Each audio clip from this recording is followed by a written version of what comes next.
Una de las noticias de esta semana ha sido el triunfo de Javier Milei allá en Argentina, a quien ha caracterizado muchas personas como un populista de derecha.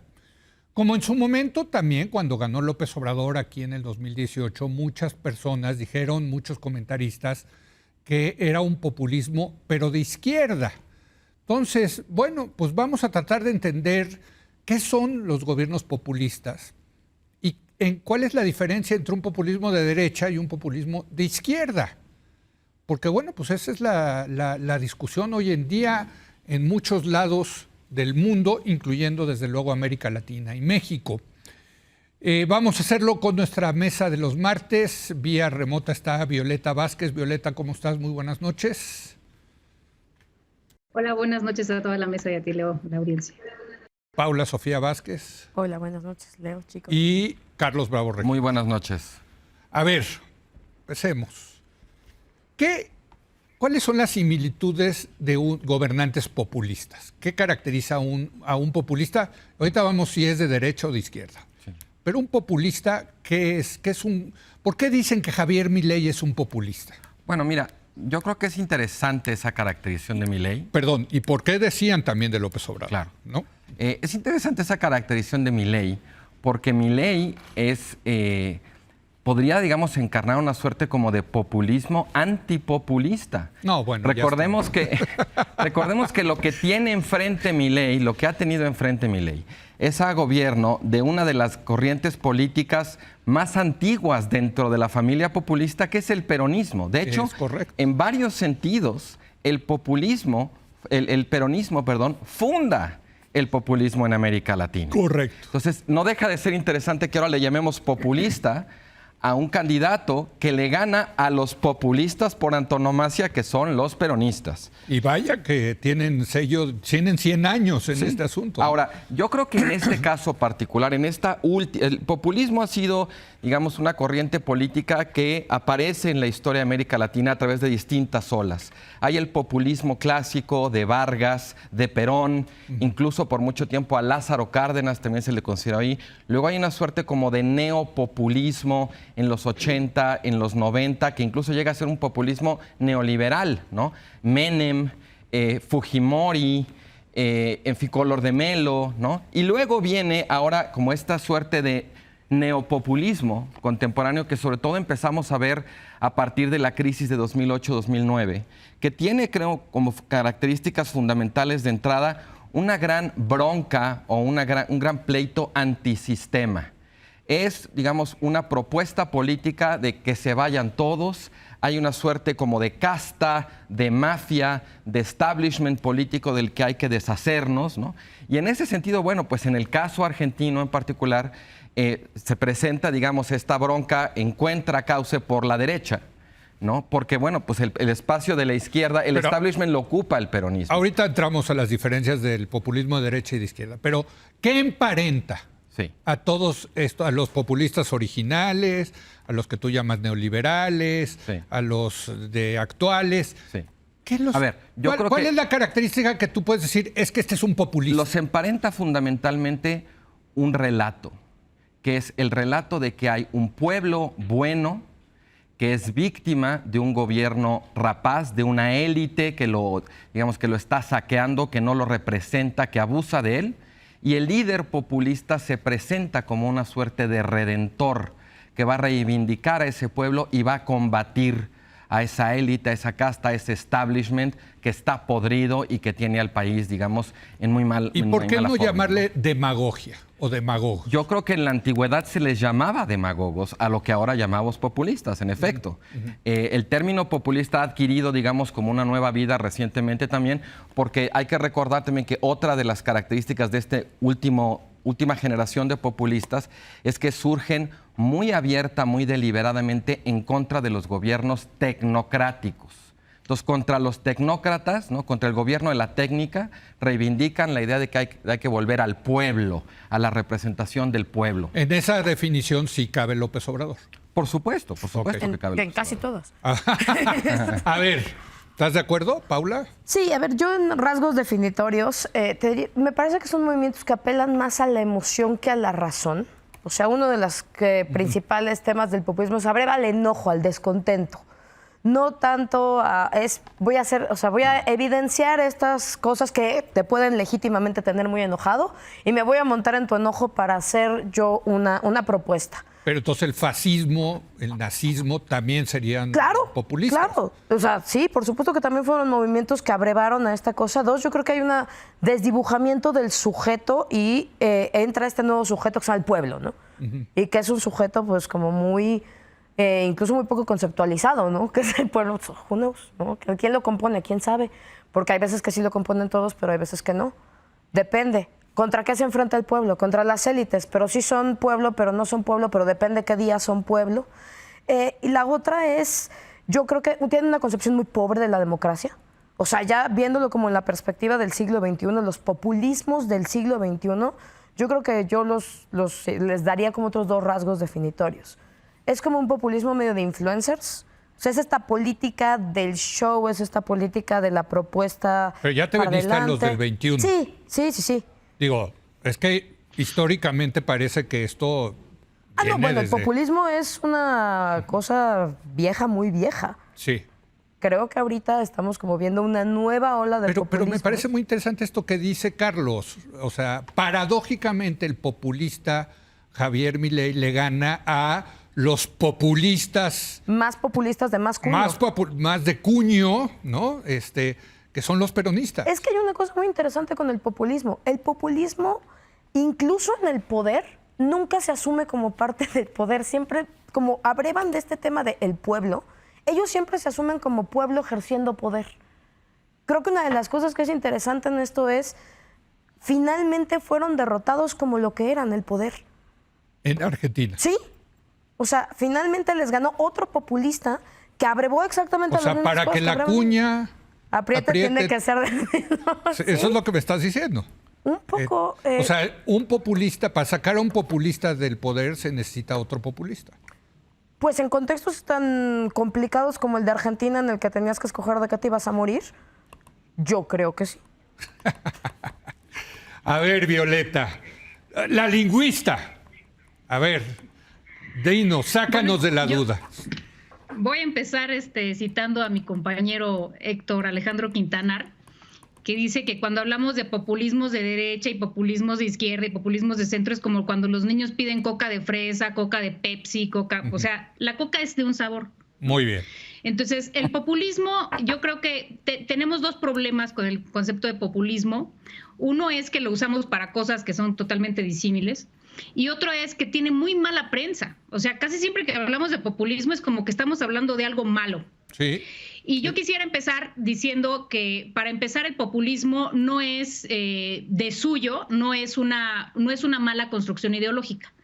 Lo que tiene de definitorio el populismo, en esto no voy a coincidir con mis colegas, es la construcción del pueblo como sujeto político.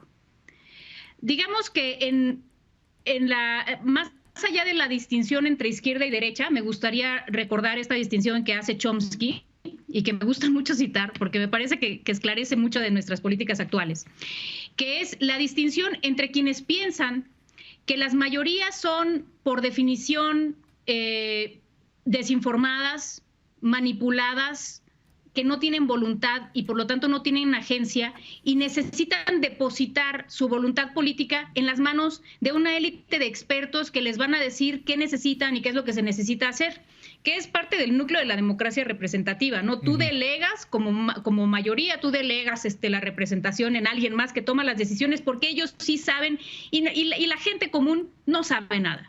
Esa es una manera de ver la política. La otra manera de ver la política es pensar que las mayorías, que no son otra cosa que una articulación de minorías, puede ser la arquitecta, digamos, de su propio destino, puede tomar sus destinos en sus propias manos, puede participar de la política, sabe qué es lo que se necesita, ¿no? Y por lo tanto tiene agencia como sujeto político. Muy bien. Bueno, quienes reconocen esta segunda manera de hacer política son los populistas. Claro, tienen muy mala prensa porque se confunde, tú usaste una palabra clave, Leo, que es demagogia. Se confunde el populismo con la demagogia. La demagogia es la apelación al pueblo y a su voluntad y a su historia y a su pasado glorioso y a su futuro promisorio, pero con efectos de manipularlos, ¿no? Y simplemente capturar su voto y depositar la representación política en una oligarquía, en una élite, etcétera. Eso es la demagogia. La demagogia no es ejercer la voluntad del pueblo así a mansalva. La demagogia es manipulación. Entonces, te hago una pregunta con respecto al punto anterior que hiciste tú de la gente, de que el votante se hace responsable y tiene agencia. Porque yo leí ahora, desde el domingo que se anunció el triunfo de Milei, mucha gente de izquierda diciendo se equivocaron los argentinos. Qué barbaridad, qué error cometieron. Oye, 17 millones de argentinos, más de 10 puntos de diferencia.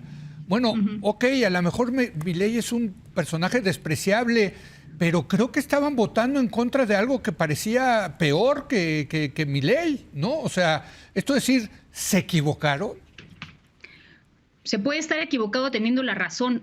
Yo lo que he hecho es que, mira, he estado viendo los discursos, es que acá nos llega una imagen de Milei como un oligofrénico desquiciado que grita. Eso es propaganda, eso es propaganda. Ajá. Claro, y entonces uno lo ve y dice, ¿cómo es que votaron por eso? Pero uno ve en los medios argentinos cómo se presenta Milei como un tipo perfectamente cabal, que sabe de lo que habla, que se presenta como un outsider, y en esto tiene razón Paula. O sea, yo no estoy de acuerdo en que eso es parte de la definición de populismo. Creo que eso es parte de la definición de Milei. El hecho de presentarse como alguien que es, como dijo Carlos Bravo, un antisistema, alguien que está, digamos, capitalizando la mala prensa que tiene el sistema político y sobre todo el sistema gobernante. Y yo creo que entre los discursos de apoyo a Milei hay unos verdaderamente desquiciados y hay unos muy razonables, ¿no? Como el de un chico que decía, me están diciendo que voy a perder mis derechos, pero ¿yo qué derechos tengo si ni siquiera tengo agua caliente, ¿no? Entonces, ese chico que decía, se van a burlar de mí porque yo no sé de política, pueden burlarse todo lo que quieran, pero yo voy a votar a Milei y tal, el chamaco no le faltaba razón, pero estaba, pues yo creo que estaba optando por una opción de la que desconoce muchas otras cosas, porque sobre todas las cosas Milei es un grandísimo manipulador. A mí lo que me parece muy interesante es de toda esta discusión, que puede ser muy semántica, ¿no? Pero al fin y al cabo ya siento muy tan usado el término de populista que ya creo que ya no dice mucho. Porque podemos pasar a la siguiente parte. ¿Qué diferencia a un populista de derecha con un populista de izquierda? A ver, ¿Hay esa diferencia? Yo quisiera hacer, digamos, una intervención previa a esa pregunta, que me parece muy importante ubicar el fenómeno populista dentro de la democracia. 100%. Federico Finkelstein, uno de los estudiosos contemporáneos más importantes del populismo, lo distingue así. Dice, para que haya populismo, tiene que haber democracia. Para que haya fascismo, tiene que haber dictadura. Históricamente, fascismo y populismo están emparentados, pero esa es la diferencia fundamental. Nada más que tanto el fascismo en Italia como el nazismo en Alemania fueron hijas de la democracia. Luego, bueno, que acabaron con ella, precisamente. Ese es el momento en donde el populismo se vuelve fascismo. Ahora, y en ese sentido, yo creo que más allá de las diferencias ideológicas, es muy importante tratar de normalizar el triunfo de Milei, porque en el contexto democrático tiene mucho de normal.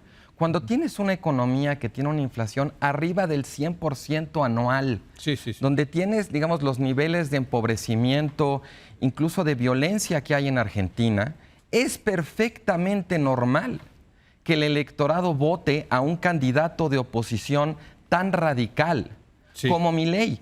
Independientemente de la parte ideológica, así es como funciona la democracia. Totalmente de acuerdo, estoy de acuerdo. A través del voto de castigo. La gente está enojada, quiere soluciones, pide la economía un Trump, está del asco. Sí, totalmente. A mí yo lo que digo es, o sea, yo lo dije en las redes, lo repito aquí, yo hubiera votado por Milei porque prefiero la locura posible de Milei que la locura segura de los peronistas. Pero es que déjame decirte... Seguir con los peronistas era la locura segura, pero te pregunto, ¿por qué le dicen que es de derecha? Es que espérame, porque yo creo que es muy importante hacer esto que te decía de ubicarlo dentro del contexto democrático, porque la hiperideologización que estamos viendo en México del resultado de la elección argentina nos impide ver ese fenómeno que es importantísimo para entenderlo. Pero también al parecer allá en Argentina. No, fíjate que lo que yo leo de los analistas argentinos, de las voces allá, es un intento precisamente por entender al votante, Claro. más allá de la distinción ideológica, porque además, Me parece si tú ves fundamental un eso. mapa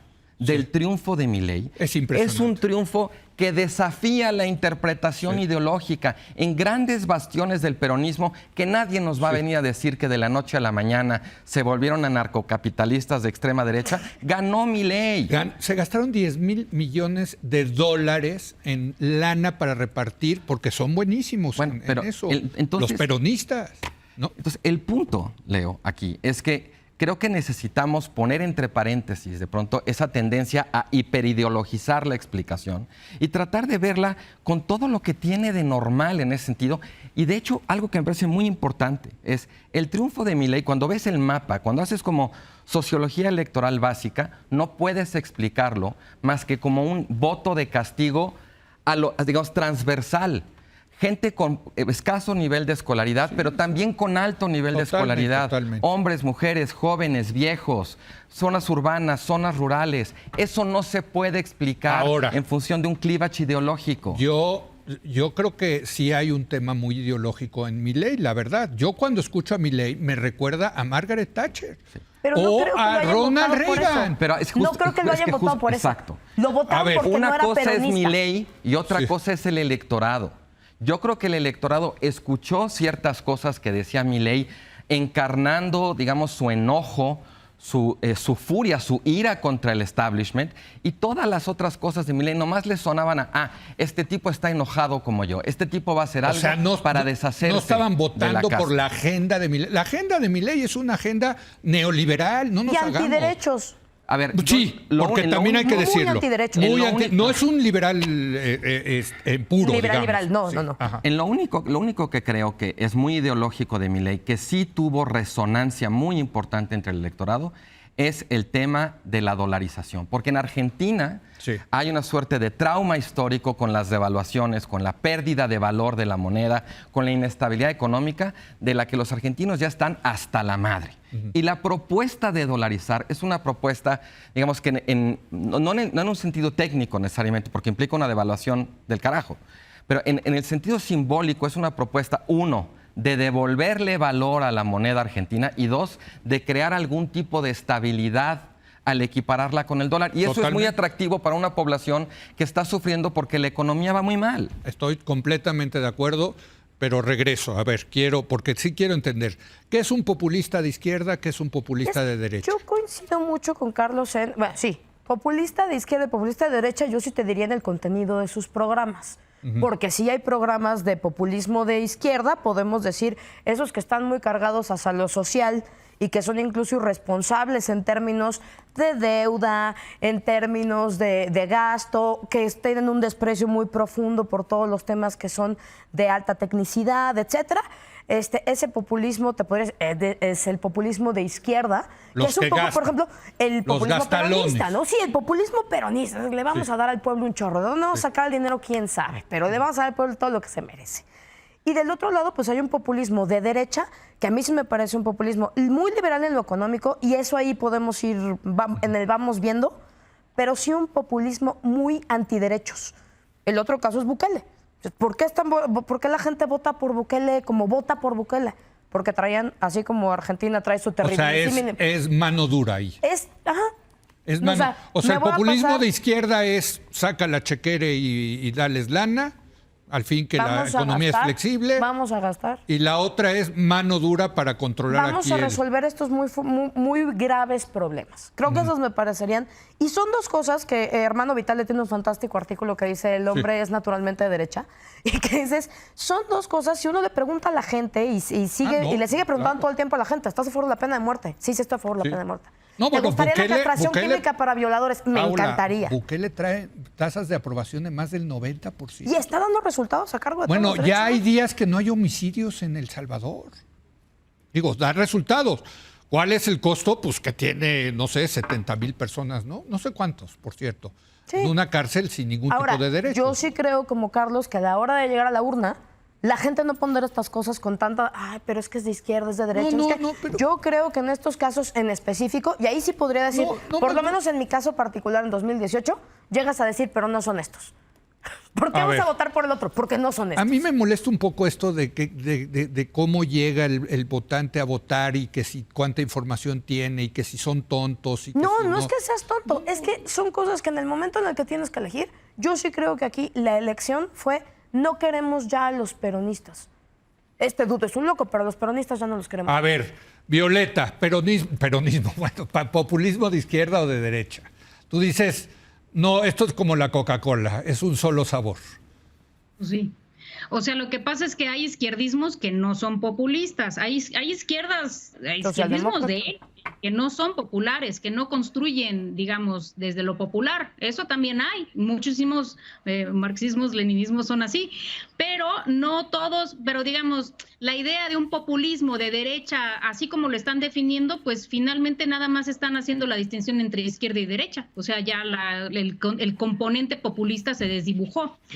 Es que el populismo, cuando dije que es construir al pueblo como un agente político, no me refiero nada más a que le dan gusto, sino me refiero a que realmente le dan espacios de participación política. Por eso creo que el obradorismo es un movimiento populista. A mucha gente le parece que eso es un insulto, no lo digo como un insulto, pero sí es un movimiento y una forma de gobierno que le da muchos espacios de participación política a la gente. Espacios de los que se han burlado hasta el cansancio, ¿no? Como la consulta para lo del juicio de los expresidentes, la revocación de mandato, las asambleas que se hacen para el proyecto de nación, etcétera. O sea, son espacios donde se motiva y se moviliza la participación política y lo que tienes es un pueblo que está constantemente participando en los debates, en las encuestas, etcétera. O sea, eso es una práctica populista, pero en el sentido, digamos, de que tienes a la gente realmente opinando, actuando y tomando decisiones o incidiendo en las decisiones. Es muy diferente a simplemente hacer cosas que a la gente le van a gustar. O sea, por ejemplo, bailar la batucada porque eso va a llamar al votante. Perdón, eso no es populismo. O sea, a menos que tengamos una idea de populismo ya demasiado deslavada, pues ya cualquier cosa que atraiga votantes va a ser populista. Pero a ver, Violeta, entonces en ese sentido, ¿Javier Milei es un populista de derecha o no? Javier Milei es un libertario, individualista hasta el tuétano. O sea, aquí lo colectivo se opone a lo individual.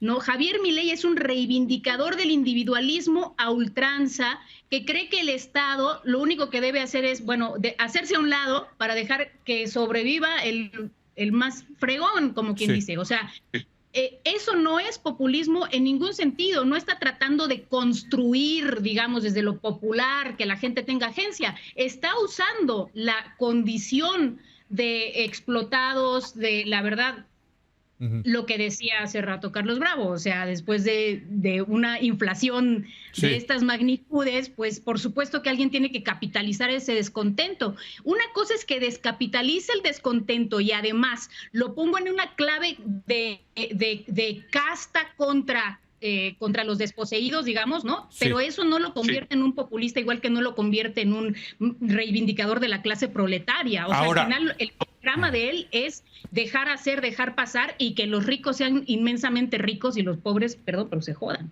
Bueno, eso en la parte económica, porque en la parte de derechos sociales no es un libertario para nada. Ahí sí es un conservador, está en contra del aborto, de las sociedades de convivencia, en fin. Pero es un libertario, Leo, en el sentido de que cree que el Estado no debe regular nada de eso. O sea, es un libertario en el sentido de que cree que el Estado no puede hacer nada por garantizar los derechos, por ejemplo, de la población LGBT, etcétera, ¿no? Sí. Cree que el Estado justo no debe no debe proporcionar los servicios para el aborto, ¿no? Sí. Y en ese sentido es un libertarianismo súper de derechas, ¿no? O sea, yo no le veo lo populista ni lo liberal. O sea, es... Libertad. Dos cosas. Yo creo que hay una tipología que propone una politóloga argentina que se llama María Esperanza Cásulo para distinguir populismos de derecha y populismos de izquierda, que creo que es útil en este momento. ella propone como dos dimensiones. Una es hacia dónde está orientada como la reivindicación populista, hacia el pasado o hacia el futuro. Los populismos conservadores o de derecha suelen estar orientados más hacia el pasado. Son populismos que proponen restaurar, ¿no? Make America Great Again, por ejemplo. ¿no? Y ahí sí Milei encaja perfecto. Porque... Ahí voy. Ahora, los populismos que están orientados hacia el futuro suelen ser más progresistas, más de proponer transformar y crear algo nuevo. Un ejemplo, digamos, que podemos usar en ese sentido sería Bernie Sanders en Estados Unidos, digamos, para poner a alguien que haga el contraste con Donald Trump. Sí. Ese es un eje, sí. futuro o pasado, hacia dónde está orientada la reivindicación populista. Y otro eje tiene que ver con cuál es el componente fundamental, digamos, que le da identidad al sujeto pueblo en ese populismo. Y digamos, también suele haber a grandes rasgos como dos respuestas ahí. Uno es, digamos, el componente nacional, que incluso podríamos decir como étnico o religioso, y otro es el componente más de clase social o de exclusión. Estamos acostumbrados, por ejemplo, a que en Europa los populismos suelen ser más de derecha porque tienen, digamos, esa orientación más nacional, más étnica, más religiosa. ¿Cuál es el enemigo de esos populistas? La migración. Sí. Porque son los ajenos, la globalización, exacto. Sí. Hay una cosa como de proteger lo propio, lo nacional. Sí. Y en cambio, los populismos a los que estábamos acostumbrados hasta hace relativamente poco en América Latina eran populismos más orientados, digamos, a la clase, a la marginación, a la exclusión, populismos que identificamos como de izquierda. Los el descamisados. peronismo, los descamisados, Con las el cabecitas peronismo, negras, claro. Sí. los indígenas, ¿no? Sí. O sea, ahí cabe lo mismo, quizás Lula, a pesar de muchas diferencias entre ellos, Sí. ¿no? Pero Lula, cabe Evo Morales, cabe Hugo Chávez, cabe López Obrador, etc. Entonces, en esos dos ejes, de pronto cuesta un poco de trabajo ubicar a Milei, en primer lugar, por el componente individualista de su filosofía. O sea, el pueblo del populismo de Milei es un pueblo, digamos, constituido por individuos, por trabajadores muy precarizados. Era la famosa frase, la famosa definición de Margaret Thatcher. El pueblo no existe. Exacto. Existe los individuos. Pero esta no es la primera vez que vemos líderes políticos que tienen estilos populistas, cuyo pueblo, digamos, no está constituido a la manera tradicional. Los que te mencionaba yo de los populistas neoliberales eran así, eran populistas individualistas y apelaban como a cierto desgaste, a cierto descrédito de lo que los libertarios y los neoliberales de pronto llaman las ideologías colectivistas. Entonces, ahí es difícil ubicar a Milei porque no es ni estrictamente nacionalista, pero tampoco es un político de clase. Pero sí puedes clasificar a López Obrador. Por supuesto, por supuesto. O sea, López sí Obrador esta cosa de regresar a es la conservador grandeza. en cuanto hacia dónde Nacional. está orientado Exacto. su reivindicación populista, pero es de izquierda en la medida en que su pueblo es un pueblo definido sobre todo por aspectos de clase. Son los pobres Así es. a los que hay que poner primero. Qué raro, los Interesante, argentinos muy bien. sintiéndose europeos. Me A la hora de escoger. me gustó esta clasificación, ¿Sí? fíjate, está muy Sí, buena. sí. Paula. Pues, y yo creo que otra cosa es el tema de, hablando de vamos a insertar estos populismos dentro de la democracia, a mí sí me interesa mucho pensar la relación que tienen con los derechos, porque creo que dentro de esta concepción de democracia constitucional, socialdemocracia, etcétera, que es curiosamente la que tenemos en los textos constitucionales, ¿no? Ahorita hay una cosa muy interesante entre estos populismos y sus textos constitucionales, ¿no? O sea, fuera de Venezuela y Bolivia, que sí hicieron unas transformaciones muy extrañas, todos los demás están montados. Ahorita que Violeta decía, es que el populismo se va directamente al pueblo y desmonta un poco el tema de las democracias representativas. No han disuelto el Congreso en ningún lugar, ¿eh? En ningún lugar hay congresos, hay representantes, o sea, se sigue utilizando este esquema representativo, pero al mismo tiempo se debilita mucho ese sistema representativo. Y en eso sí se parece mucho Milei a los populismos. Yo no creo en las instituciones, estas instituciones son horribles, hay que hacer el Estado lo más chiquito posible, todos estos entramados son caros y son inútiles, y entonces mejor vamos a apostar por otra cosa. Y yo creo que ahí el tema del institucionalismo democrático y el tema de los derechos sí tiene pues un debilitamiento muy fuerte en los populismos, tanto de izquierda como de derecha. Sí. Ya nos tenemos que ir, Violeta, rápido. Nada más, sí decirte que en el caso de Milei, este caso libertario que tú decías, en el caso del aborto ahí sí creo que es profundamente conservador, porque incluso ha dicho que va a promover una ley para prohibir el aborto en Argentina. O sea, sí hay como esta idea que el Estado debe de defender la vida que ellos conciben desde la concepción misma ¿no? del embrión, que ahí sí hay un papel del Estado que debe cumplir, cosa que a mí, en lo personal, me parece que no tiene nada de liberal ni de libertario, ¿no? Pero, en fin, una última conclusión, Violeta. Mira, me llamó mucho la atención en una de las entrevistas que hizo Hernán Gómez Bruera, el testimonio de una mujer que decía que ella iba a votar por Milei porque estaba harta de los planeros. Los planeros son las personas que tienen que son beneficiarios de programas sociales, ¿no? Sí. Y creo que se logró construir en Argentina y en muchos lugares se ha logrado construir una adversarialidad, digamos, ¿no? Entre la gente que recibe apoyos sociales y la gente que cree que se los paga. Y digamos, eso de confrontar partes del pueblo, me parece, eso es absolutamente de derechas, no es algo populista, es más bien la confrontación del pueblo con el pueblo. Y el atizar un odio hacia el prójimo que recibe algo que aquí en México por lo menos es un derecho, y por cierto es un derecho muy bien evaluado por la gente, ¿no? El de los programas sociales, la gente los considera una buena política. Y creo que cuando hablamos de populismos y pensamos, no, es que Milei y López Obrador son iguales, yo qué sé, creo que a veces perdemos de vista estas pequeñas confrontaciones, ¿no? Que son por donde finalmente se empiezan a meter las ideologías derechistas. A mí me parece que es más útil pensar en Milei como un ultraderechista, ¿no? Más allá del mote del populismo, eso no, yo creo que no nos está explicando digamos, lo que lo caracteriza más propiamente, y sobre todo qué es lo que permite que ese tipo de discursos extremistas pues al final resulten victoriosos. Oigan, pues es que es una gran discusión, ¿no? Yo creo que es la gran discusión del siglo XXI, quizás, ¿no, Carlos? Sí, puede ser, pero yo creo que también hay mucha manipulación y mucha propaganda. Agitar el petate del muerto en todo. Bueno, y ya ni se diga en las redes, bueno, el Fight Club que son las redes sociales, ¿no? Qué cosa. Pero en fin. Gracias, Paola. Gracias, Violeta. Gracias, Carlos. Gracias, Leo. Hacemos una breve pausa. Vamos a hablar con Alejandro Cruz, la Wikipedia de elecciones locales, sobre quiénes son los candidatos a puestos de elección popular locales. Regresamos.